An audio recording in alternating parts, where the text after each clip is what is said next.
Do you agree with the statement, we are free to use any means necessary, accepting sinful ones, to reach the lost for Christ?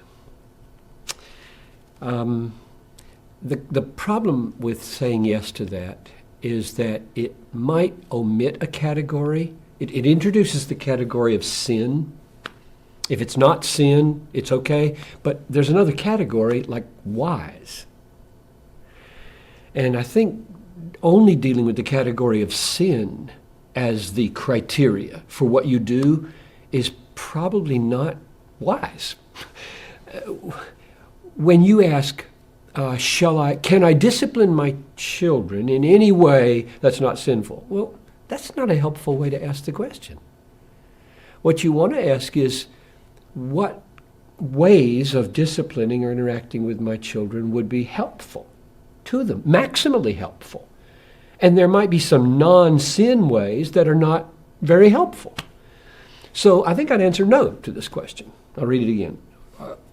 Do you agree with the statement, we are free to use any means necessary? Well, the word necessary kind of gets in the way there too, doesn't it? Accepting sinful ones to reach the lost for Christ. But I think I'll stay on track and not worry with that word necessary.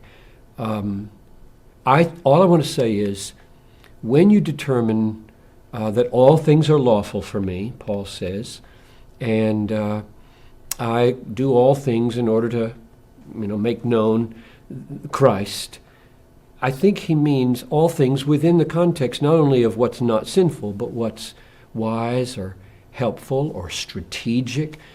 So for example, goodness gracious, there would be ways of dressing, kinds of music, language you'd use, and so on, which in and of themselves aren't in the category of sin, but might be on a trajectory that would take a church to an unhelpful place that 10 years, 20 years, 30 years out would be hurtful, destructive, unhelpful.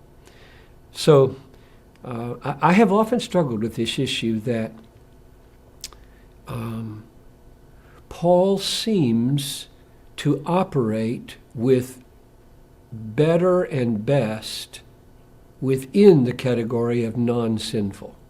For example, in 1 Corinthians 7, where he's saying to the single folks, now, if you marry, it's not a sin. But I wish you didn't. I'm like, what? How can you have a A+ and a B- life and the B- not be sin? It's like, and yet he does. There's a category inside non-sin of preferable and less preferable. So I'm just going to say that in answer to this question. No, I don't think you should operate on the question, can we do anything that's not sinful, with a simple yes.